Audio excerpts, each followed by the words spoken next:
On est dans la ville d'Abalak, qui est le chef-lieu de la commune urbaine d'Abalak, au Niger.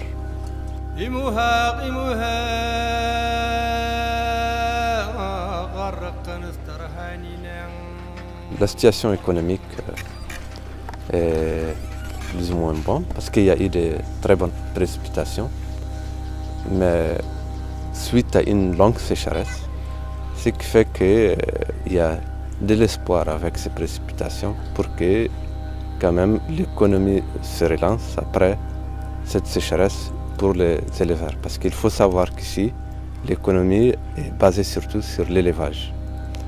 Si l'élevage va bien, l'économie va mieux. Si l'élevage va mauvais, l'économie est mauvaise aussi.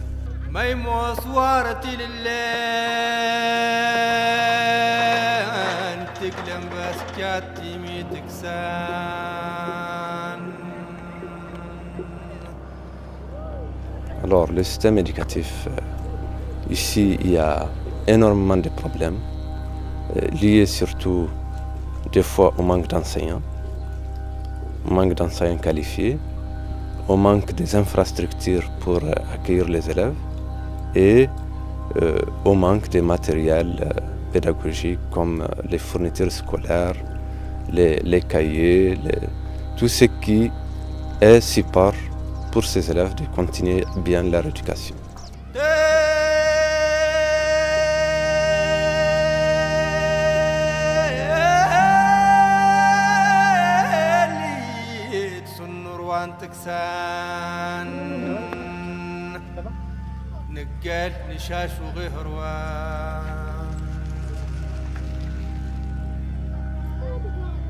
C'est une association de ce village qui a posé les problèmes vis-à-vis de toutes les difficultés qu'on rencontre dans les écoles générales du Niger et qui ont demandé à ce qu'on puisse créer une école qui se veut une école qui va administrer un enseignement de qualité et qui pourra donner plus de chances à ces enfants, ici surtout des communautés nomades, à continuer de loin leurs études.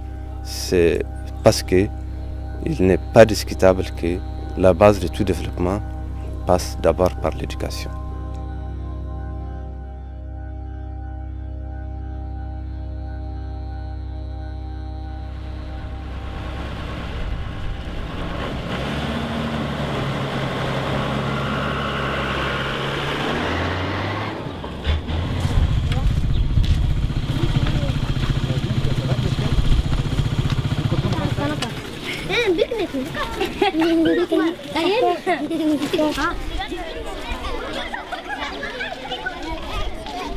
À la date d'aujourd'hui, on a 195 élèves. Il y a 6 classes, donc 6 nouveaux, du CI au CMD.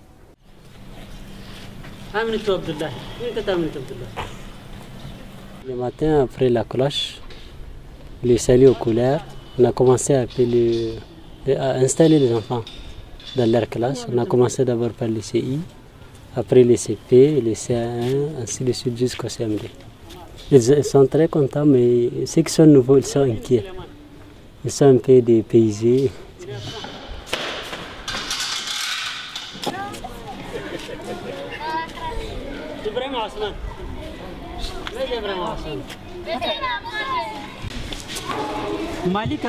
C'est un ami, Touareg, qui s'appelle Bilou, qui nous a demandé, donc il y a un peu plus de 5 ans, de l'aider à créer cette école.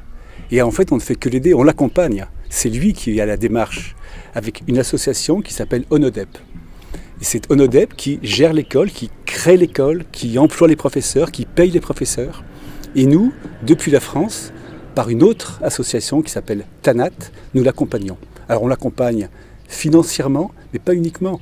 On l'accompagne sur le plan de la méthodologie, de la pédagogie, des outils de travail. Le Niger a une particularité, c'est d'être recordman du monde pour les enfants. Il y a un taux de natalité, il y a un taux d'accroissement de la population qui est extraordinaire. Donc les infrastructures scolaires sont saturées.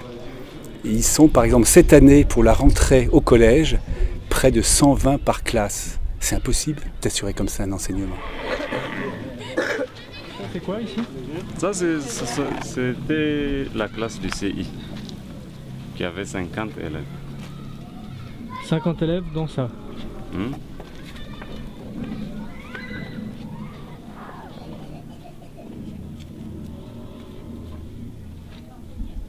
Tanat et l'excellence font un. Nous savons que c'est une école où l'anglais est enseigné à la classe de CE1 déjà, alors que dans les autres écoles, c'est à partir de la 6e, donc c'est au collège. L'informatique à partir du CE1, alors qu'il y a des gens qui ne touchent à un ordinateur dans ce pays qu'après le bac. Certains même en préparant par exemple leur mémoire, ont des difficultés, il faut chercher un tel, il faut chercher une autre personne pour l'aider à saisir. Alors là, c'est vraiment très, très fort ce que j'ai trouvé à Balak. C'est un message vraiment très puissant qui est là. Et voir toutes les facilités que les élèves auront à faire de recherche sur Internet, c'est vraiment génial. Nous avons là des professeurs qui sont sélectionnés selon leur talent et leur moralité. Nous avons des enfants qui suivent une formation continue avec toute la documentation, qui ont reçu tout le nécessaire pour affronter les classes supérieures. Ok, donc après cet exercice, on va continuer avec la dictée. Et c'est une dictée contrôle. On continue avec la dictée. C'est des phrases forme de dictée. Donc prenez vos craies. Chacun tient sa craie. Ok, écrivez. Écrivez. Les matins, virgule. Les matins, virgule. Des bonnes heures. Des bonnes heures. Des bonnes heures. Virgule. Les matins, virgule. Des bonnes heures, virgule. Ça y est? Les enfants. Des bouchers. Les enfants de bouchers. Silence, écoutez. Les enfants des bouchers de tous les côtés. Chacun ferme son ardoise. Chacun au tableau. Qui va passer au tableau? C'est moi. Vas-y. Ok, chacun ferme son ardoise.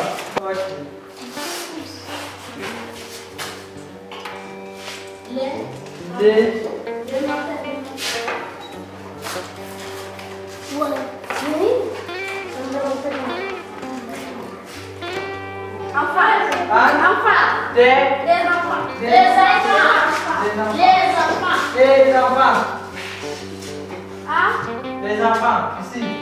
Qu'est-ce qu'on passe à? En octobre 2009, il n'y avait rien ici. C'était un champ libre ici, il n'y avait absolument rien, il y avait une vieille maison. Donc on a commencé à construire l'école et pour la première rentrée, on a construit en fait 2 bâtiments doubles pour faire 4 classes. Avec l'idée tous les ans d'ouvrir un peu plus de classes. Donc l'année suivante, nous avons ouvert 2 classes de plus. L'année suivante, encore 2 classes de plus. Et nous nous sommes rendus compte que déjà c'était trop rapide. Pourquoi trop rapide? Quand nous avons ouvert, c'était l'année dernière, la 6e et la 5e, tous les élèves de 5e venaient de l'extérieur, avaient donc un niveau qui est celui de l'enseignement public. C'est-à-dire que quelques-uns étaient bons, mais la plupart avaient vraiment un manque de base qui était flagrant. Donc on s'est rendu compte qu'il fallait vraiment construire année après année avec nos propres élèves, c'est-à-dire que cette année nous avons ouvert seulement la 4e, l'année prochaine nous ouvrirons la 3e, ce sont nos élèves qui rentreront en 3e et qui pourront passer le brevet.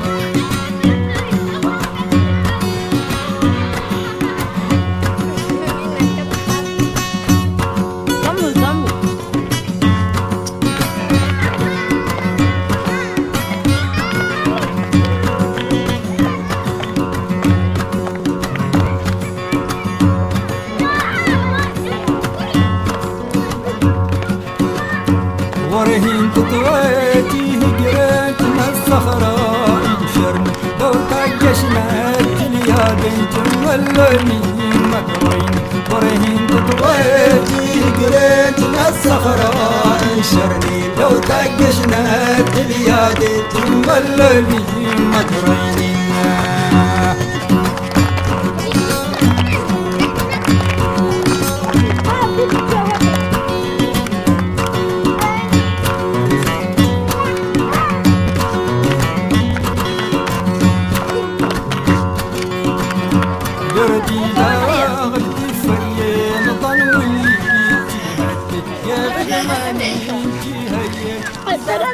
On sait que cette région est très pauvre et nous voulons faire payer l'école parce que les choses gratuites n'ont pas de valeur.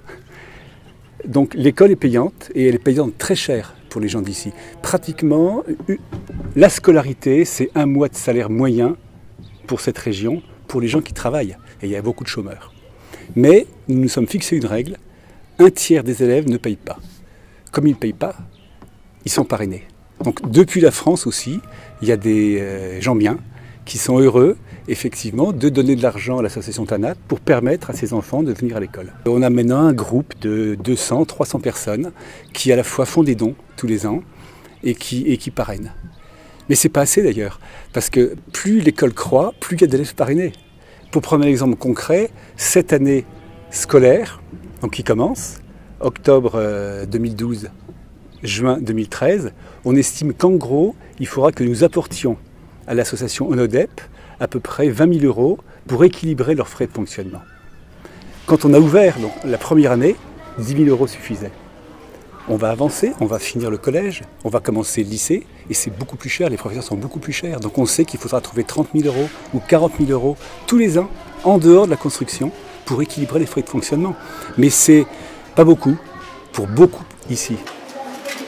Les 26 lettres de l'alphabet français sont A, B, C, D, E, F, G, H, I, J, K, L, M, N, O, P, Q, R, S, T, U, V, W, X, Y, Z. Qui peut passer au tableau?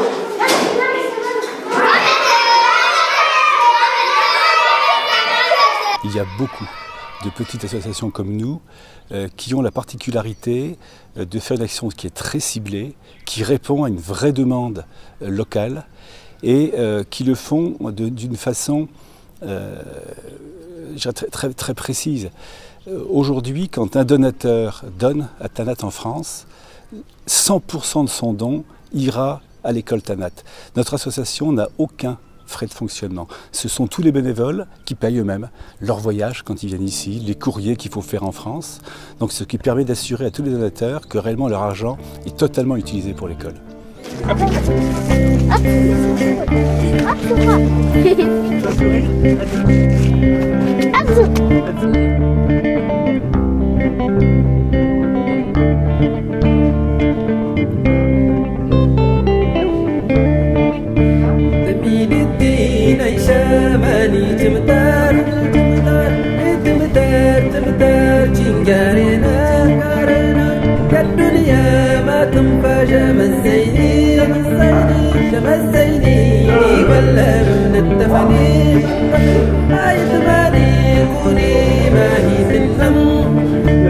Lorsqu'on demande aux enfants qu'est-ce qu'ils veulent faire, c'est soit médecin, soit il y a des gens qui parlent de chercheurs, il y a des gens qui veulent être des chercheurs, il y a également des gens qui veulent enseigner, donc faire des recherches, genre des trucs anthropologiques.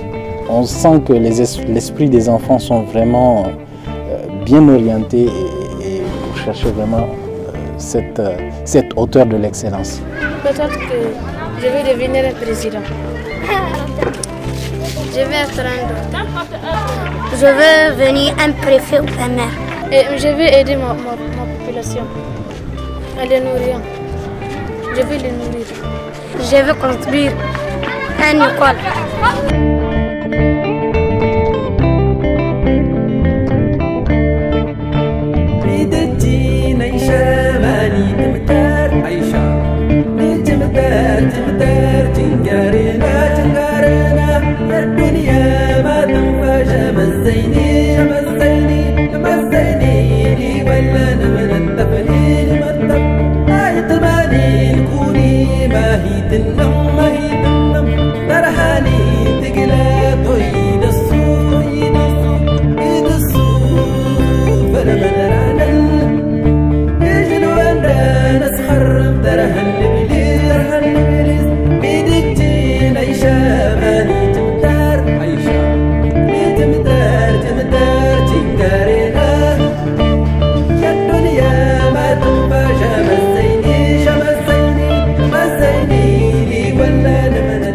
sûr que Abalak va être un exemple pour beaucoup d'autres régions.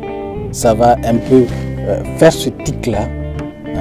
Ça va rappeler aux gens quelles sont les priorités sur lesquelles ils doivent se focaliser par rapport à l'éducation des enfants.